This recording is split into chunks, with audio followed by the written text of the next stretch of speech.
Welcome to Sexy Mom Abundant Life with best-selling author and coach Kathy Williams, a show to help you tap into the support of the universe and access the abundance that's available in every area of your life. Listen in for conversations and tools to create more ease, joy, and possibility with family, relationships, business, and living. Kathy's joyful perspective will help you tap into your own wisdom and create a life of presence and abundance your way. Listen live on Thursdays at 5 p.m. Eastern, 2 p.m. Pacific, or anytime on iTunes or at IOM.FM. Am I muted? Welcome to Sexy Mom Abundant Life. You're perfect. Yay!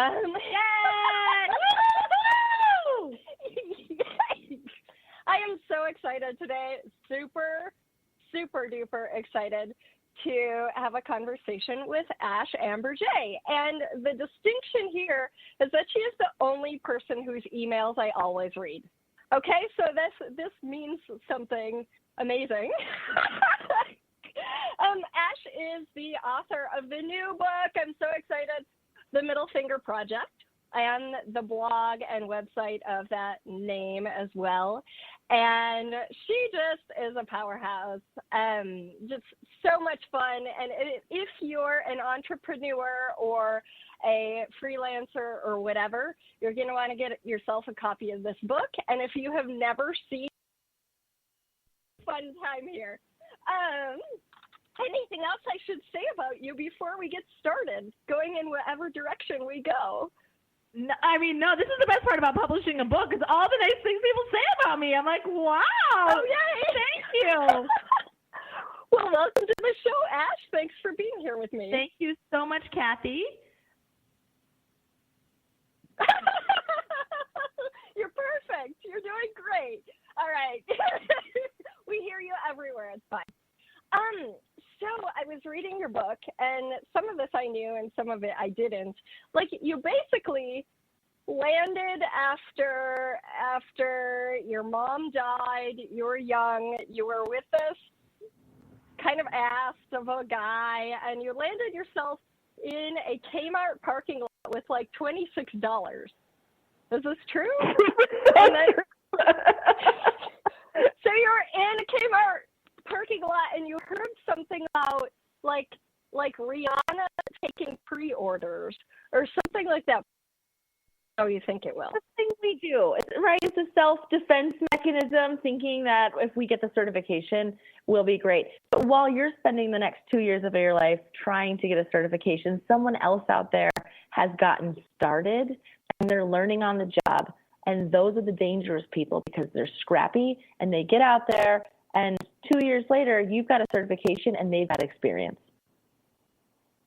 Yeah, so tell me more about that. I mean, being in a Kmart parking lot and like, oh, I have ideas. But that was the moment when I realized I didn't have maybe family jewels. I didn't have bonds to sell. I couldn't even sell my car because it was upside down in the loan. But what I did have was an idea. And that is so valuable. It's intellectual property. We don't think about our own ideas as intellectual property or in any kind of marketplace that we could actually sell them. But they are very real and they're very valuable. So that's what I did. I took an idea that I had and I made an offer to the world. And I said, hey, here's what I'm really good at. I'm really good at writing. Can I help you? And it's as simple as doing that and showing up every single day and doing it over and over again. And from that offer to your list, and you had a list by that point because you had a blog, and you made $2,000 from that offer. And, I can just imagine your mind being blown, like, oh my God, I had $26 and now I've made my offer and now, people actually bid, right? I remember myself pricing a course for like $347 or something. And people paid that, and me being like, they did? They actually paid that? Like, really? From me? And so tell us a little bit of how you marketed that, because I think I hear from a lot of people about, well, I don't want to be a salesperson. I don't want to be sleazy. I'm afraid, like, we have so much fear about putting ourselves out there and being like, here's the thing. Or maybe we put it out there, but we put it out there like twice. Like, hey, here's the thing. I don't want to bother anybody, right? Totally get that. Yeah. So selling, when you do it the right way, it's a form of leadership. And normally that is the case. You set out to sell an idea or something that you have for sale, and you need to go and beg people to buy it. Like, that's kind of the thing. Like, you need to go out and say, okay, like, buy my thing, because no one knows who you are yet, and you're kind of just in that position. Here's what I think.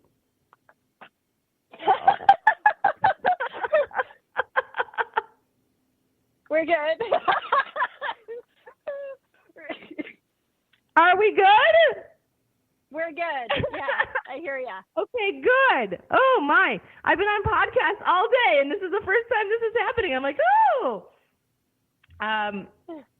Yeah, having the courage to do that, because what happens is other people see that. They see you being a leader in your field, and they want a part of that. So then they approach you, and you don't have to do so much of this hard selling where you feel like you're constantly begging people.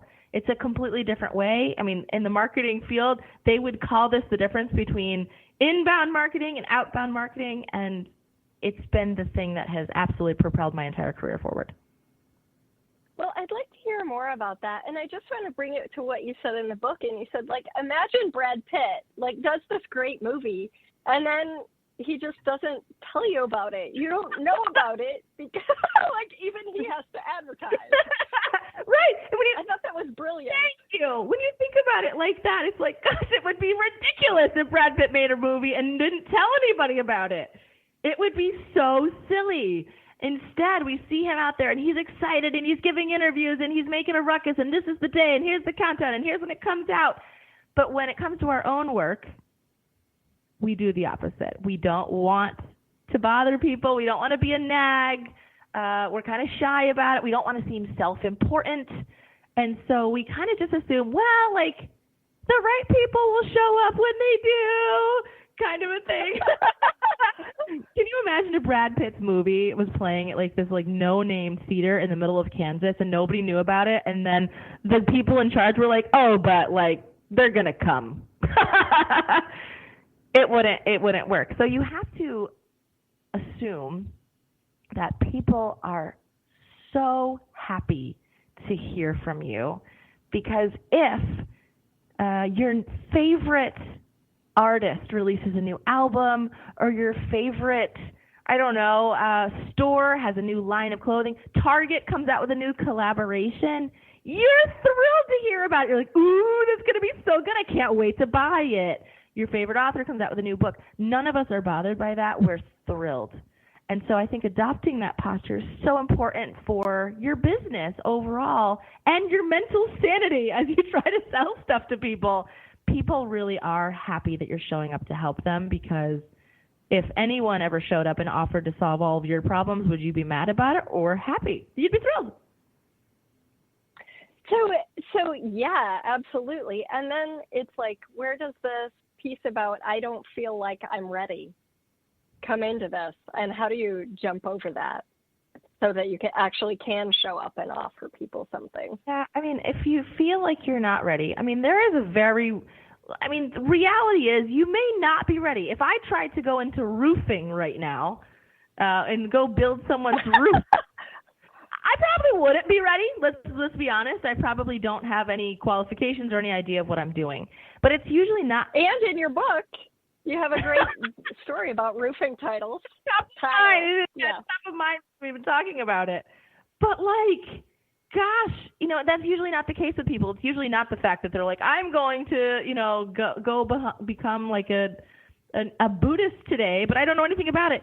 No, most people actually have been learning, and they do have some level of experience. even if it's just something that they've been working on in their own, free time at home, and they're really good at it. They've got skills, but they don't have the piece of paper. They don't have the qualification that tells them that they're ready, and that is where we start to stumble.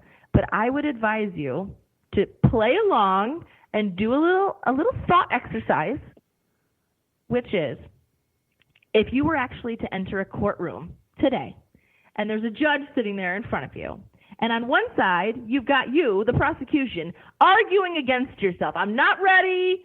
Don't put me in the ring. I'm not qualified. I'm a total loser. I mean, like, whatever you're thinking to yourself, you've got you saying that on one side. And then on the other side, though, you've got the evidence.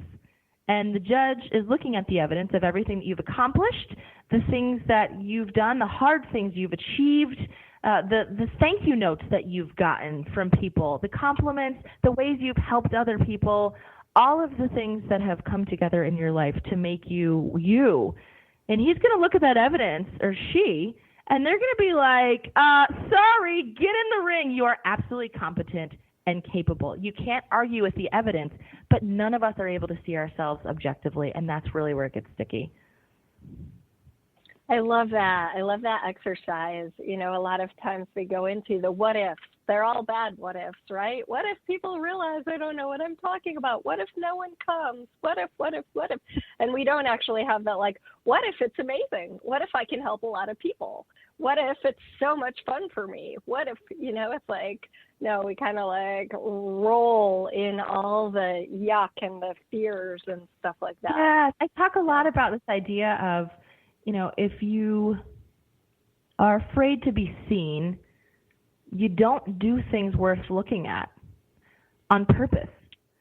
So much of this is about internal self-esteem and self-confidence, to put something out there and trust that you will be well received and your brilliance will be well received.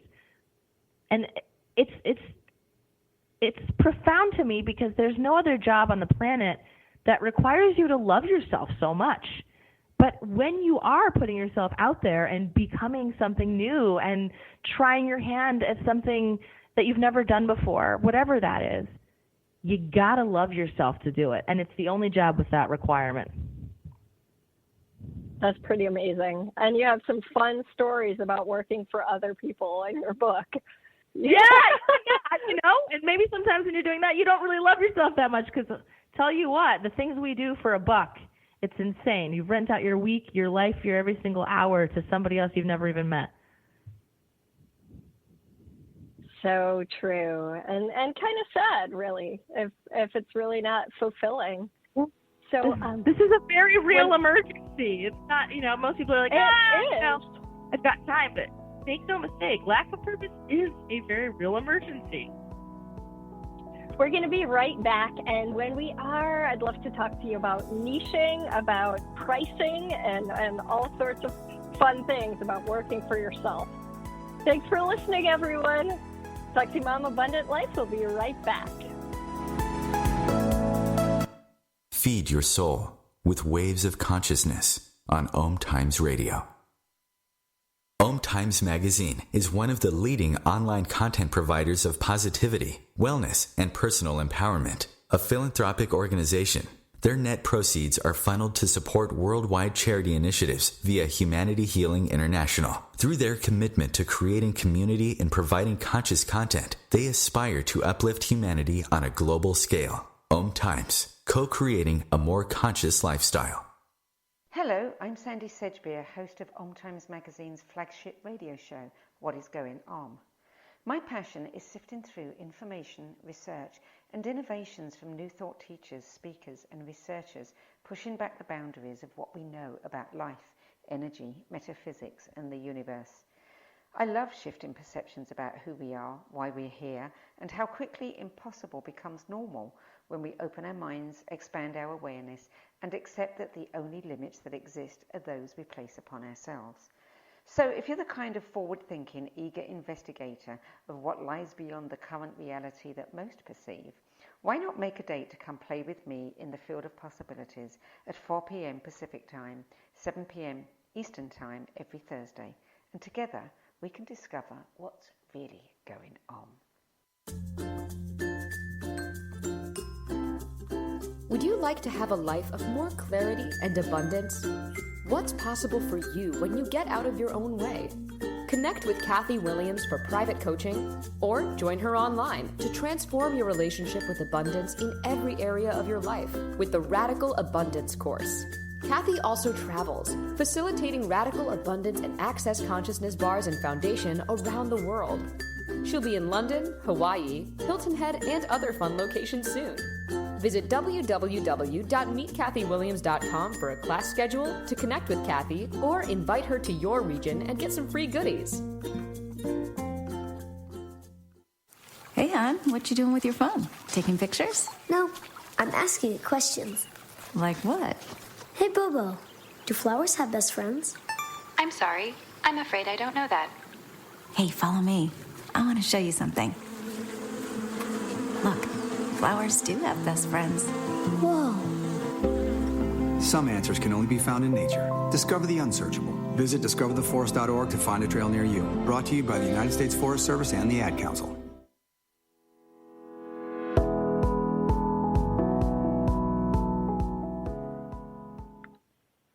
Welcome back to Sexy Mom Abundant Life, everyone. This is Kathy Williams, and I'm talking today with Ash Ambirge. She is the author of The Middle Finger Project and the website and blog of the same name. And like I said earlier, she's the person with the distinction of writing the only emails I pretty much always open because they're funny, engaging, interesting, and usually have some information that's useful for me. So if you're not on her email list already, you just might like to be. And you can find out more at themiddlefingerproject.com. If you want to talk with me, I'm always available at meetkathywilliams.com. I love to have your ideas for guests and your ideas for shows. And that's also where you can get in touch and have a private session or join one of the upcoming classes. And currently we have bar classes online and yoga and bar in Hawaii and Maui, and also some writing classes coming up, which I'm super excited about to do again, because people always have lots of ahas and insights and like, whoa, I actually can write something good. So imagine that. You can. I know you can. It's in you somewhere. And Ash, so I wanted to talk with you a little bit about writing, because I know you identify as a writer, and lots of people would like to be writers.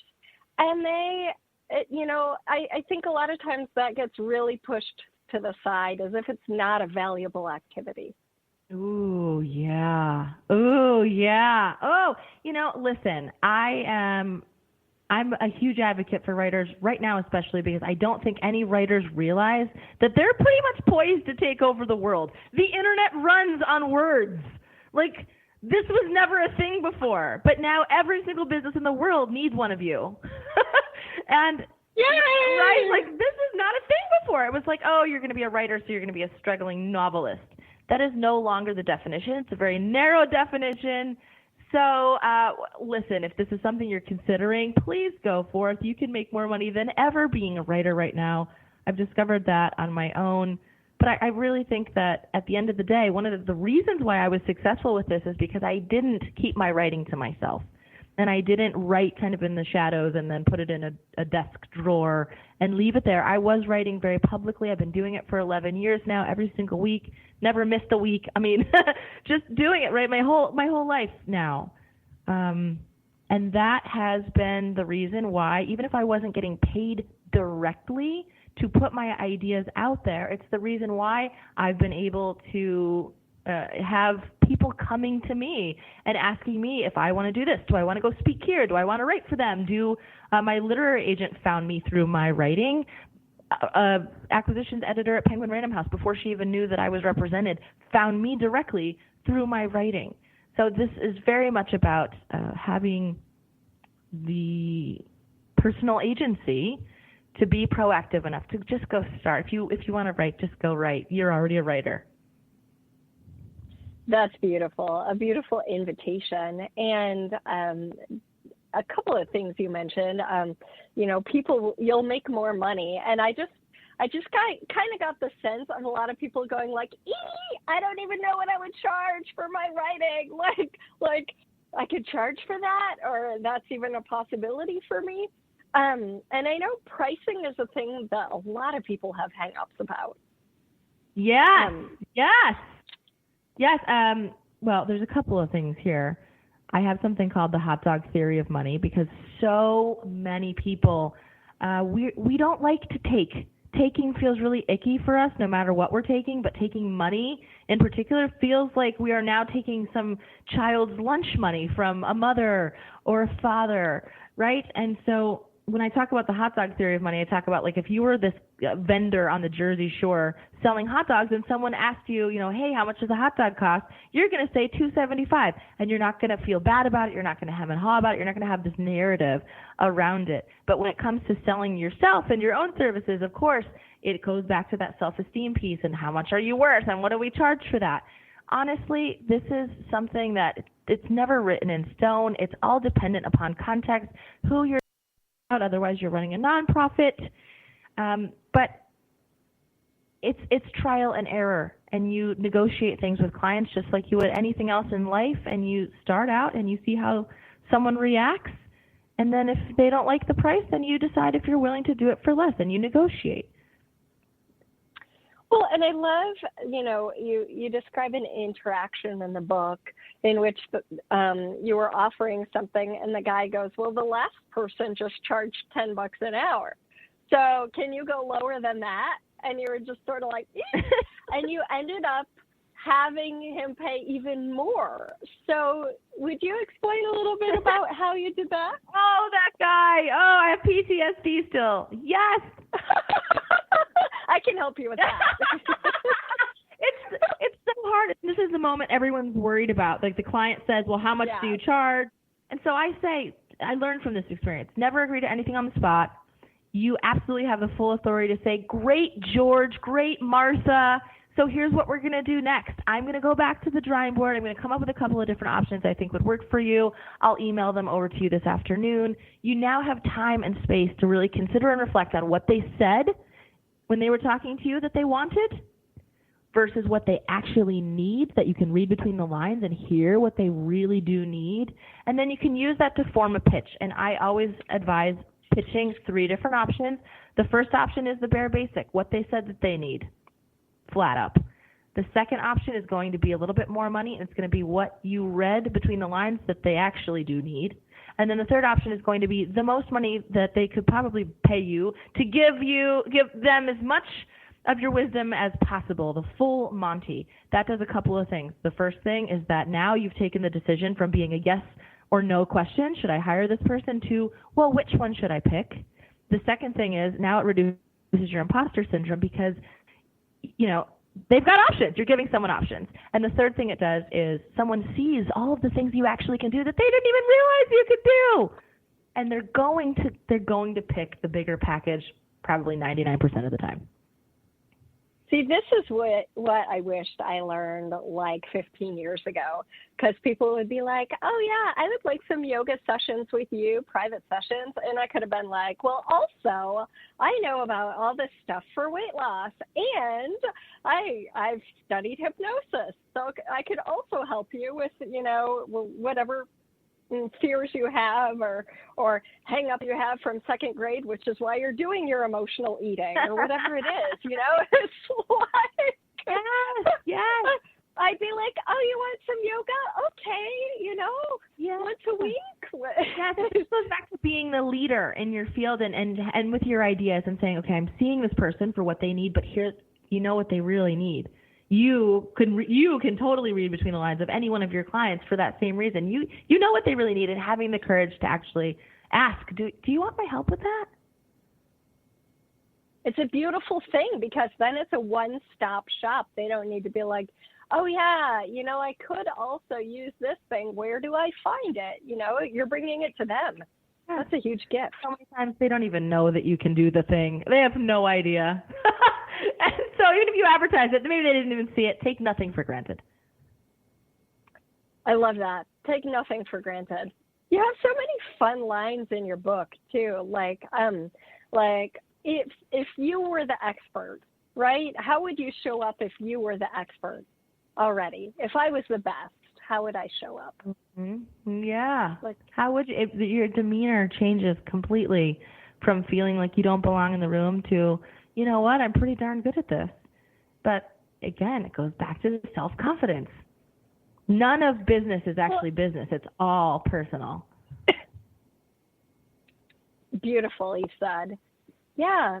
And you know, I mean, you use that F word a lot in your book. That the word feeling. Really. like it's all about the feeling. You say again and again. Like what do you mean by that? Tell us about that. Yeah, I think we make decisions oftentimes based on what makes sense. And this is a dangerous thing to be making a decision by, because what makes sense could be, okay, well, I have a background in engineering, so it makes sense for me to start consulting in that. Even if you are so over that doesn't make you feel alive anymore. You don't feel good doing that work anymore. But we make the decision because it makes sense, but something can make sense and still make you miserable. So I advise, if you're considering a couple of different avenues, which one feels the best? You already know the answer. You just have to have the courage to get all the logistics in place and trust yourself to do the dangerous thing. You know, I like the example you give in the book of that too, where you give like 4 options. Well, I could do this. I could like tell people or teach people about like not retreats in France, but something like that, little off the road trips in France. Or I could, you know, do something in regard to upholstery, which I really love. Or I could do this, or I could do this, you know, and it's like, well, you can do those other things, but it's really clear what you really love. And I think a lot of times we disregard that so much. I know I did it myself. Like, I've taught yoga for almost 20 years. Wow. And I was like 12 when I learned. Just kidding.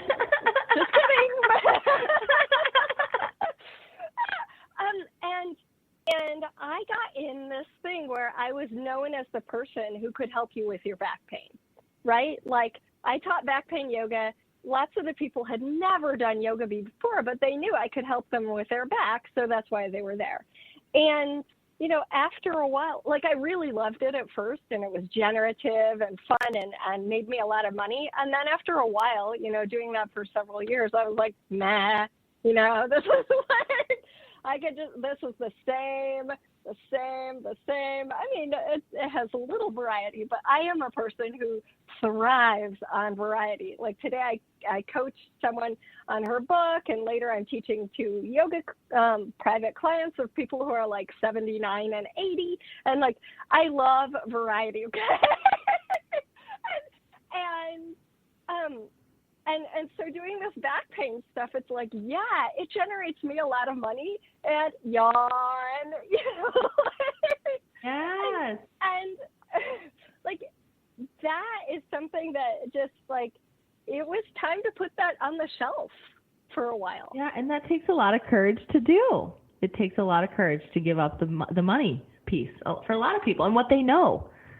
Yeah, absolutely. I think that's great that you're doing that, though. But that's so much of what it is. You know, you pick something that you are good at that you can then become known for, and then from there you iterate. Now you have traction. Now you can pivot a little bit. But starting off and trying to like do all the things all at once, it's a recipe for madness. No one can do that, and no one can become known for that. So I think you did the perfect thing. Well, thank you. And so, you know, when you talk about that, I love that you keep bringing it back to the feeling, because I think so often we're taught or coached or we read to like, okay, find your niche. And the niche, they don't talk about like, well, what really lights you up? It's more like, who are your people out there first and foremost, instead of like, what do you really, what's juicy for you? Good point, Kathy. Yes, you're totally right about that. I think that making money it's really easy at the end of the day. Anyone can figure out how to make money. The hard part is figuring out how you want to be doing it. That's the work you need to be doing. The rest, you'll get all that stuff in place later. But really, what do you want to be doing? And having some patience with yourself, because it's okay if you try something new and you don't like that either. Then people start getting in their own heads because they're like, oh, I'm being flaky, and why can't I decide? And something's wrong with me. Nothing is wrong with you. It's wrong. Something's wrong with the thing you tried. Just try something else and keep going. I love that. And you talk a lot in the book about that and about being willing to quit. Yeah, quitting is so good for you. It's upgrading. It is so healthy. We love quitters. What a great reframe. Yeah. So can you say more about that? It's the healthiest thing you could do. I always say that if you haven't quit 100 times, you've just lost 100 opportunities to be happy. I don't think that it's the case that most of us are walking around and we're quitting too soon, but everyone wants to make it seem like, quitters never win and you got to stick it out. And sometimes, no, you have to cut your losses. More often than not, you have to cut your losses. I don't care if you studied for 900 years to become a doctor. If you wake up every day and you hate every moment of it, you're not losing anything by getting out of it. You're saving yourself the next 40 years of misery. This is a bargain for you. Good. Quit. You did it. Now you're not doing it anymore. How about that? And there seems to be such a big thing in the world about, well, I didn't get that right. Right? I didn't make the right choice. Therefore, that means this about me. Rather than, well, if we're looking for something that means something, let's find work that's meaningful for us. Yeah, I feel so badly for anyone, especially young people today, because no one is teaching any of us about the pursuit of passion. How would any of us know how to pick a college degree with any level of authority? Like, nobody knows. Well, none of us know ourselves. We don't know what we want to be doing. And so then you do pick because you're forced. And then, 5 or 10 years later, you're having those feelings that you're talking about, and we still internalize it and blame it on us.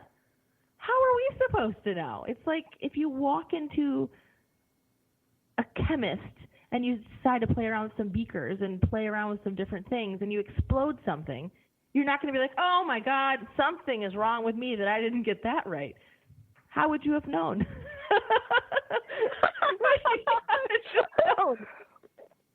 We're all playing around, and we're all making it up as we go. And you make that pretty clear in the book, too. So, Yes, it's kind of scary how much we really are all guessing at all times. Like, when you're putting your trust in anyone to invest your money, for example. That's terrifying. We're really all guessing every day. We'll be right back, everyone. Thanks for being with me, and thanks for being with me here, Ash. So much fun. The future of Internet radio is here. OMTimes Radio. IOM FM. Ascending Hearts is no ordinary dating site, but a spiritual dating site with a purpose, to link you with your soulmate. We engineer the serendipity so you can trust that you will attune with someone that has the same matching vibration as you. Ascending Hearts, the conscious dating site for the spiritually aware. Try Ascending Hearts for free. ascendinghearts.com.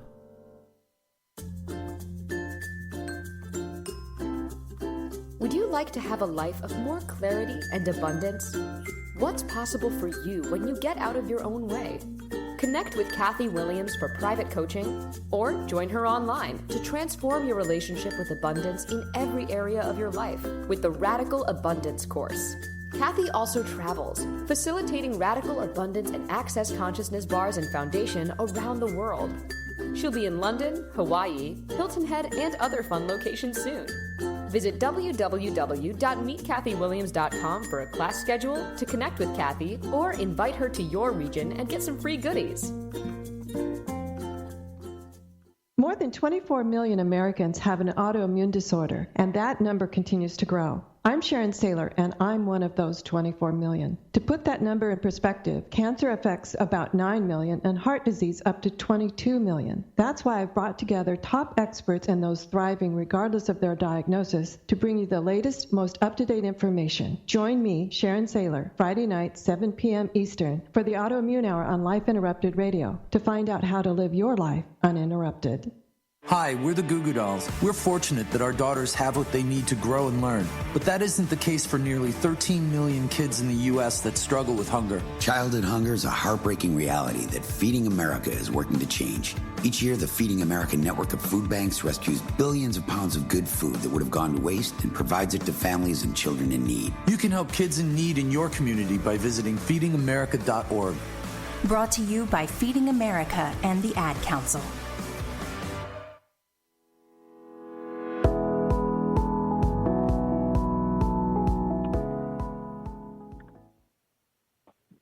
Welcome back to Sexy Mom Abundant Life. This is Kathy Williams, and I would love to invite you to just submit your ideas for the show, your questions, any of that at meetkathywilliams.com. And Kathy has a K, Williams has an S. Meet is like hello, not a slab of steak. Meetkathywilliams.com. And there I have a shop too. And by being a listener, you get 20% off in the shop if you enter the code SM Radio. So SM Radio in the shop where you can find energy polls. You can even get a free one by clicking the box on page 1 of the website, free energy exercise to create your life. So love to have you there and love to hear from you, truly. And today's conversation is with Ambirge. She is the author of The Middle Finger Project, which I am dropping. And I love to open her emails. So this is one of the directions I would love to go next, where it's like, how do you write something that people will actually open almost every single time? Thank you for that high compliment, Kathy. I know, it's huge. It is. That is the highest compliment because we have so much noise in our inboxes today. So to stand out, it's becoming harder and harder, and it's much more of a compliment than ever. Thank you. And the answer, you're so welcome. Yeah, I mean, about writing and about being in this environment, whether it's an email subject line or you're writing something else for your sales page, your website, the key for me is to avoid any cliches possible. Our brain is programmed to use the language that first pops into our minds. That's a shortcut. So that's your brain actually trying to save energy. It's designed to do that. By nature, your brain wants to be as efficient as possible. So what ends up happening is when you're trying to express an idea or something you're feeling, you jump to the language that we've assigned to express that idea. And usually that's something that everyone uses and everyone says and everyone here, that's what leads to emails that don't get opened. Not because your idea is invalid, but because the way you're expressing it is just, the brain thinks, on the reader's brain thinks that they've already heard what you're saying because they see that one piece of language, for example, or that one cliche that you've put there. So the brain shuts down. And that is a bad thing for you. I love that. I'm really thinking of this comment from someone the other day. I said, you know what? I'd really like to do something special for the people on my list this month. It's my birthday month. And the woman I was talking to, an assistant, she was like, Kathy, do not write. Whatever you say, do not write. It's my birthday and the presents are for you. If I see that one more time, I'm just going to strangle somebody. Oh, that's a great example. Yeah, it's the first thing that we want to do. So I would say that to really discipline yourself, I like to write everything down exactly how it comes out of my head. Cliches and all, that's fine. The idea is to just express what you're thinking. Then for me, the writing process is the editing process, and I will go back and I'll say, okay, so that's really lame, just totally cliche. How can I now say that differently that's unexpected? And how can I take one concept that usually that's another shortcut, we'll say, use big universal words like happiness, right, to express a lot of ideas as one. and think about how you can actually illustrate that. What does it look like to be happy? So instead of saying, I was so happy yesterday, you say, I was skipping down the street, eating a bunch of Cheetos and laughing, in the wind, whatever. The specifics really, really make a difference.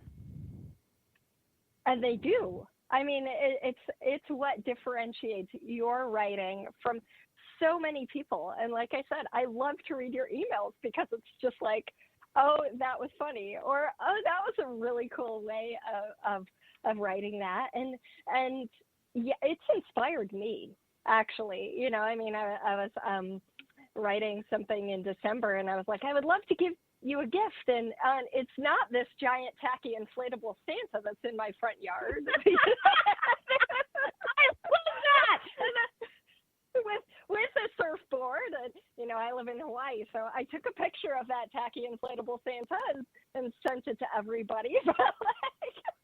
Oh, I love it. It's like, you inspired that, and so one of the listeners posted on Facebook, and she said she'd love to ask you, where did you learn about copywriting, and who do you suggest? And first off, Ash has a course, don't you? I do.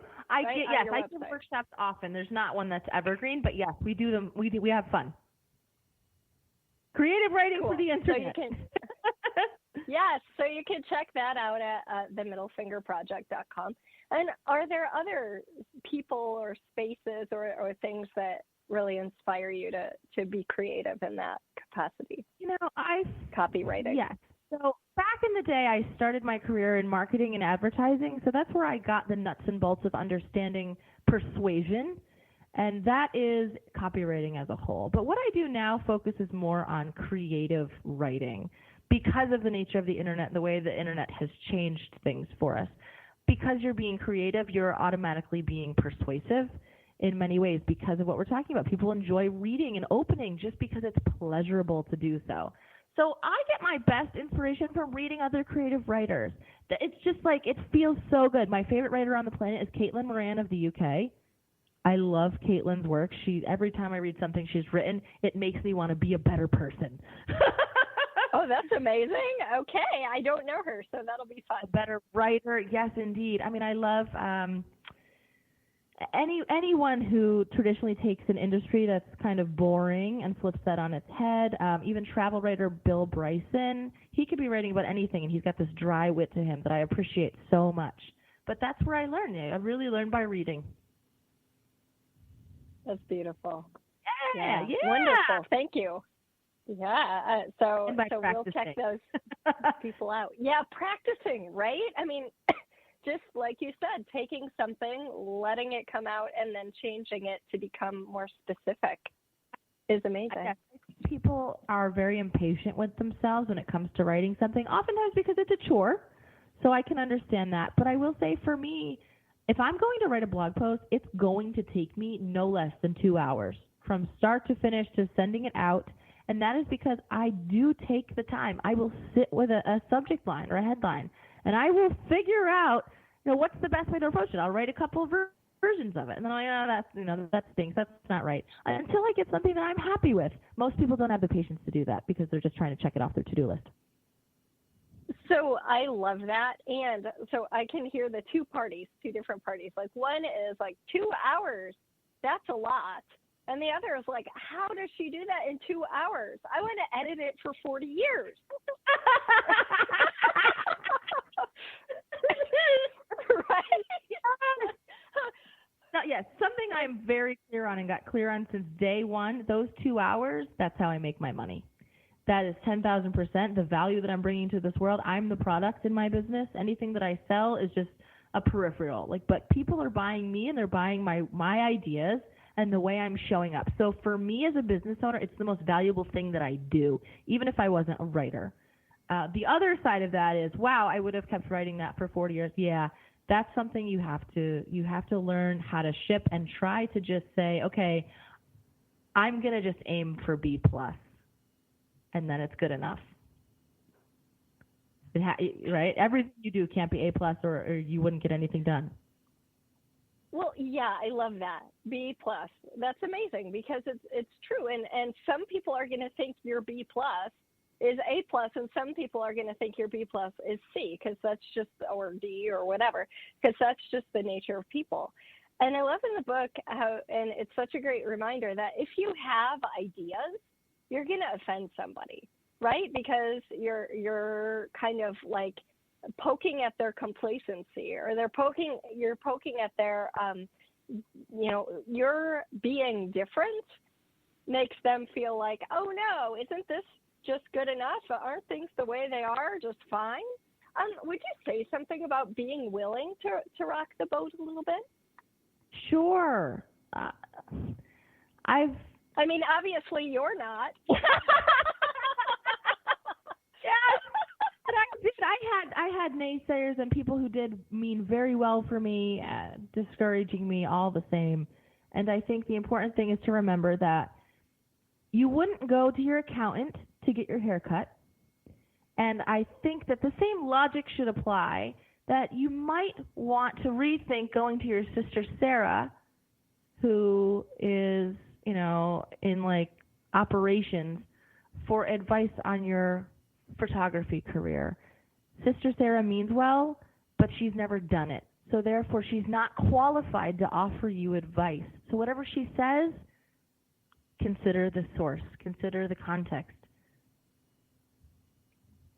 That's a cool reminder. And it reminds me that even the woman who created the Vietnam Memorial, like, I think that idea she gave that idea in some college class or something like that. I could totally be making this up, but this is my memory. And she didn't even get an A for that idea. Oh, right? Wow. But that's the one that was implemented, So it's like, it's just everybody's personal perspective. That doesn't mean they're right. I talk about this every day. Every day nowadays. And this question does keep coming up, and people do feel that way. Like, well, what do I do if everyone thinks it's a bad idea? And at some point, you have to be willing to believe your own ideas over someone else's. At some point, this is not, there's nothing else you can do besides say, okay, I'm just doing the thing. Very difficult to do, but have to be willing to do it. There are so many people who don't think that your idea is a good one now, but later are going to want to know how you did it. And you have to remember that everyone has different backgrounds, different experiences that have affected their perspective and their worldview on life. And maybe their uncle started a business once, for example, and it didn't go well. And so they're biased now that you shouldn't do this thing, even though you absolutely should.